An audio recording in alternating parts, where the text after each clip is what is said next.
పంజాక్షునకు గాని కాయంబు కాయమే పవన గుంభిత చర్మ భస్త్రిగాక వైకుంఠు బొగడని వక్త్రంబు వక్రమే ఢమఢమే ధ్వని తోడి ఢక్కగాక హరి పూజనములేని హస్తంబు హస్తమే తరుసాఖ నిర్మిత దర్విగాక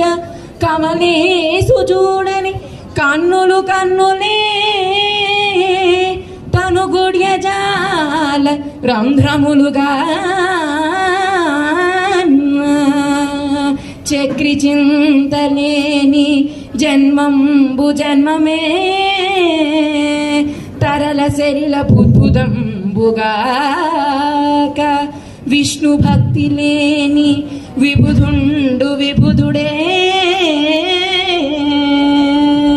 పాదయుగము తోడి పశువుగాక